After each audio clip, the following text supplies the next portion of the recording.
vous allez bien. Bah écoutez, fallait que je vous fasse une annonce. J'avoue, depuis quelques temps, j'étais un petit peu, voilà, j'osais pas vous le dire. Je vous ai pas parlé de Miss Wonder, c'est un petit sujet tabou. Je suis papa les gars, je suis papa. J'osais pas vous le dire parce que voilà, c'est ma vie privée et j'ai pas envie que vous venez m'embêter trop souvent sur le parc. Mais je suis papa, j'ai un bébé et c'est un bonheur les amis.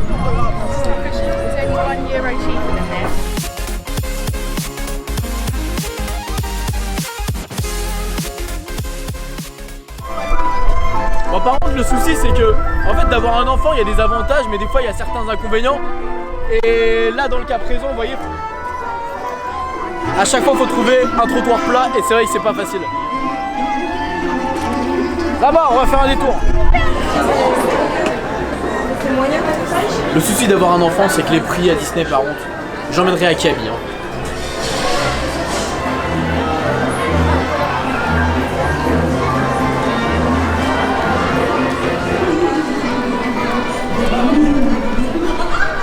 Et du coup, à Disneyland Paris, c'est vrai qu'il y a pas mal d'avantages, mais également beaucoup d'inconvénients au final d'avoir un nourrisson, ou en tout cas un enfant. Ça peut être un peu chiant. Eh mec, c'est même pas ta poussette, c'est même pas de bébé dedans, il est là.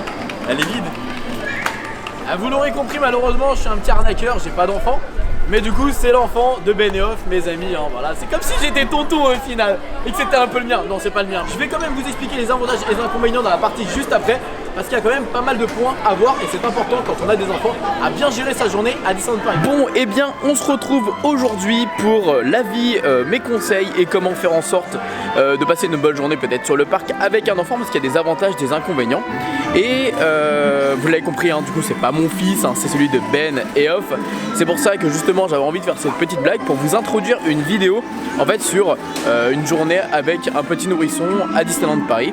Parce que même moi, vous savez que j'ai un petit cousin où je suis très proche et c'est vrai que on s'est souvent demandé est-ce que c'était le meilleur moment, est-ce que c'est vraiment l'idéal d'emmener un enfant de moins d'1 an, moins de 2 ans à Disney, est-ce qu'il va réellement profiter, est-ce que les parents vont profiter. Donc voilà, c'est vrai que c'est pas mal de questions qu'on voulait aborder en faisant une petite vidéo et je me suis dit pourquoi pas introduire ce petit sketch avec Benioff.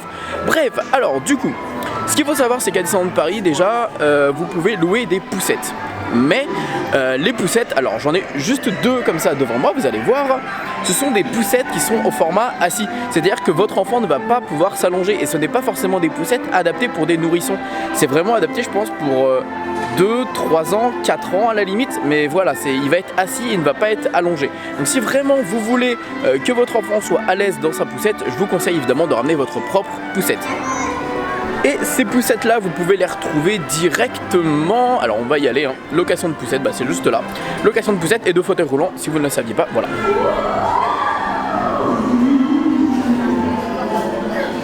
Voilà, vous l'aurez compris, c'était juste derrière moi. Donc voilà, en ayant parlé aussi avec Benioff, on s'est rendu compte de quelques trucs assez importants pour un nourrisson. C'est vrai qu'à Disney, il y a souvent des bruits sonores. Ça, faites très attention à ça parce qu'il y a beaucoup de musique, il y a beaucoup de petits bruits qui peuvent peut-être perturber votre enfant. Donc faites attention à tout ça. Donc c'est vrai que quand vous êtes avec un petit bébé, il faut prendre en considération tout ça, le bruit ou même la chaleur. Parce que vous savez, des fois, il fait peut-être chaud ou il fait peut-être bon à Disney. Vous allez peut-être trop le couvrir et vous n'allez pas forcément vous rendre compte que d'une boutique à une autre, la température peut changer. Donc c'est vrai que c'est des petits détails qu'il faut vraiment faire attention pour un petit bébé. Donc voilà, alors on va aller du côté des arcades Discovery parce que vous allez voir, il y a un petit endroit bien sympa pour les enfants.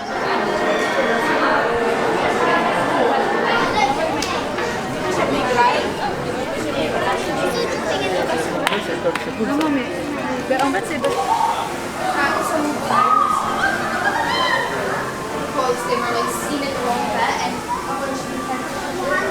Alors comme vous avez pu voir juste derrière moi il y avait un coin bébé. Alors le coin bébé, qu'est-ce que c'est exactement? C'est un endroit où vous allez pouvoir y aller avec votre bébé évidemment, c'est fait pour hein. Vous allez avoir à disposition des couches, je sais que vous avez des petits plats, des petits pots, etc. Tout ce qui va être adapté évidemment pour un nourrisson. Tout ce qui va être adapté à ce qu'il passe une bonne journée. Si jamais il vous manque quelque chose, si jamais vous avez oublié quelque chose à la maison, ne vous inquiétez pas, vous pouvez toujours retrouver ce genre de produit ici. Alors honnêtement je ne connais pas les tarifs hein, parce que pour pouvoir y rentrer je crois qu'il faut avoir un nourrisson, je ne vais pas me balader dans les couloirs. Mais voilà, il faut savoir qu'il y a quand même un petit lieu comme ça juste ici à la sortie de Discovery Arcade pour les enfants. Et vous avez également ce genre de choses au studio, parc studio, au studio service juste quand vous rentrez dans le parc sur votre droite. Donc voilà, c'est des petits détails qui sont assez intéressants, vous pouvez y aller. Je sais qu'il y a également des salles pour permettre aux femmes de pouvoir allaiter leur enfant, qu'il y a des salles qui peuvent permettre, je sais pas moi, par exemple les laisser un petit peu tranquilles, qu'il n'y ait pas trop de bruit, qu'on sorte un peu de l'ambiance du parc pour justement retrouver le calme de l'enfant, parce que mine de rien, une journée à Disney avec un bébé, c'est quand même du sport et c'est facile. Deuxième chose aussi, c'est qu'à côté vous avez une infirmerie et il faut savoir qu'à l'intérieur ce sont évidemment des professionnels, ce sont des vrais infirmiers qui sont là pour vos enfants, qui sont là aux petits soins et ça se passe en général super bien. Donc si jamais il y a un petit bobo, un petit problème, etc., n'hésitez pas à y aller. S'il faut prendre un médicament, un Doliprane parce qu'il ne sent pas bien, n'hésitez pas à aller faire un petit tour, c'est toujours cool de pouvoir se soigner pour passer évidemment une bonne journée, parce qu'après un enfant qui est malade, on sait ce que c'est sur le parc, donc même dans la vie de tous les jours j'ai envie de vous dire, donc voilà. Qu'est-ce qu'on va aborder maintenant? On va aborder également les attractions, parce qu'évidemment d'avoir un enfant, chaque enfant je trouve ne peut pas forcément faire toutes les attractions, c'est pas évident, vous n'allez pas faire un rock'n'roller coaster avec un enfant, donc suivez-moi, on va aux attractions. Évidemment moi comme vous l'avez compris, j'ai pas d'enfant, donc j'avoue que tous les conseils que je peux vous donner par rapport à ça, c'est seulement des expériences, de ce que j'ai pu voir, parce que j'ai déjà fait même des journées avec des petits enfants, voilà, ça m'est déjà arrivé, mais c'était pas forcément les miens, donc je peux pas forcément me comporter de la même façon que peut-être vous avec votre enfant, donc voilà. On va directement se rendre à Space Mountain parce que je vais vous parler d'un petit principe qui est assez sympa, que beaucoup de parents peuvent malheureusement oublier, et qui s'ils veulent profiter de leur journée en ayant fait quelques attractions, eh bien c'est très intéressant de faire ce principe. Bon, du coup, Space Mountain, voilà, un célèbre coaster qu'on peut retrouver à Disneyland Paris, comme le Big Thunder Mountain, le Rock'n'Roller Coaster, ou encore, je pense qu'on peut mettre aussi Star Tour, les grosses attractions en fait, où il y a plutôt de la sensation, Crush Coaster, Hollywood Tower Hotel, enfin toutes ces attractions, où évidemment l'enfant ne pourra pas y rentrer. Eh bien vous avez le principe du Baby Switch. Qu'est-ce que c'est? Eh bien vous avez un des parents qui fait là avec eux, tranquillement, voilà, une demi-heure, 20 minutes, 1 heure, ça dépend évidemment du temps d'attente, et à ce moment-là, l'autre parent va se rendre directement à la sortie de l'attraction en attendant que monsieur ou madame fasse l'attraction. Une fois que celui-ci est arrivé à l'embarquement, vous avez juste à dire au cast member, je suis en Baby Switch. Donc là on va vous donner je crois un ticket ou quelque chose qui va permettre à la personne de sortir de l'attraction et ensuite d'inverser avec son conjoint ou sa conjointe pour pouvoir garder le bébé et ainsi l'autre faire également l'attraction, sans pour autant faire 2 fois l'attraction, parce qu'évidemment vous avez quand même attendu une fois. C'est quand même dommage de faire 2 fois la file d'attente alors que vous pouvez le faire au moins une fois en ayant juste switché pour garder l'enfant, et c'est plutôt cool. Vous allez pouvoir faire un peu d'attraction, vous amuser, en attendant le bébé peut se mettre tranquillement à l'écart pour se reposer, et voilà, parce que c'est un rythme quand même d'avoir un enfant, faut pas oublier cela. Mais par contre, qu'est-ce que du coup un enfant peut faire avant 6 mois, avant 8 mois? J'avoue c'est compliqué. Je pense que ce qui est le mieux, c'est de se balader avec lui à la limite dans un porte-bébé et de faire des attractions comme le labyrinthe d'Alice, des attractions comme ça où vous avez juste à marcher, vous reposer. Vous voyez par exemple le Nautilus, là il y a 5 minutes, je pense que pour lui c'est de voir du décor, du paysage, s'amuser, se détendre, voilà. Et après en attendant, voilà, vous pouvez aller faire autre chose avec monsieur ou madame juste après en Baby Switch. J'avoue que Ben m'en a parlé également durant la journée, mais ce qui peut être problématique c'est aussi si vous ne connaissez pas trop les endroits pour descendre avec votre poussette. C'est vrai que si vous avez un nourrisson évidemment les mouvements brusques ou autres en poussette c'est pas évident, donc vous savez il y a les trottoirs qui sont un peu plus plats, et je sais qu'alors dans les Landes il y a rarement ce genre de gros trottoirs, c'est surtout sur Main Street, donc voilà, juste faites attention, et puis voilà, mais en vrai en soi c'est plutôt bien adapté je pense pour les poussettes ou même pour les fauteuils roulants, donc ça ne pose un peu moins de problèmes je pense à ce niveau là. Là il y a un spectacle qui commence à commencer juste devant moi. Évidemment je pense que c'est un truc assez sympa de les emmener voir les spectacles.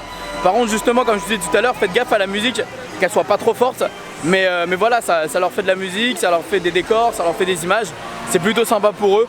Donc voilà, une petite activité à faire pour les enfants, je trouve que c'est plutôt sympa. Nous sommes à Fantasyland et je trouve que c'est un des lands les mieux adaptés pour les enfants. Alors je m'explique évidemment, il y a pas mal d'attractions qui sont adaptées pour les 1 an, 2 ans. Je pense que pour faire des attractions en fait à 1 an, 2 ans, l'idéal c'est de pouvoir s'asseoir en fait. Et je pense que la plupart des attractions comme par exemple Blanche-Neige, le carrousel ou encore les tasses, voilà, faut pouvoir être assis évidemment, sinon ce n'est pas possible de faire une attraction. Donc voilà, je pense que c'est à 1 an, 2 ans, vous allez pouvoir faire toutes les attractions de Fantasyland.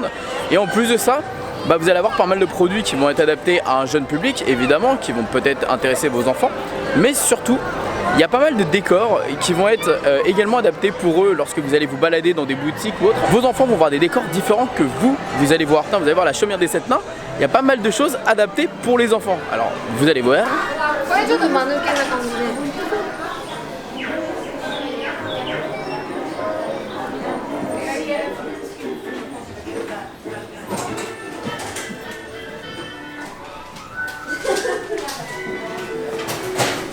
Du coup, vous avez pu voir dans la chaumière des 7 nains, il y avait les lits des 7 nains, il y avait des petits détails au niveau des gravures. Donc voilà, c'est ce qui montrait que c'est plutôt adapté à un petit public. Comme ça, les enfants vont voir ces détails-là, alors que vous n'allez même pas forcément peut-être y faire attention. Donc voilà, on est à Fantasyland et c'est vrai qu'il y a quand même pas mal de personnages à Fantasyland. Peut-être que c'est bien de les habituer assez tôt à voir les personnages. Je sais que par exemple Ben a été voir Mickey avec son fils de 3 mois et voilà, il n'avait pas été effrayé ni autre.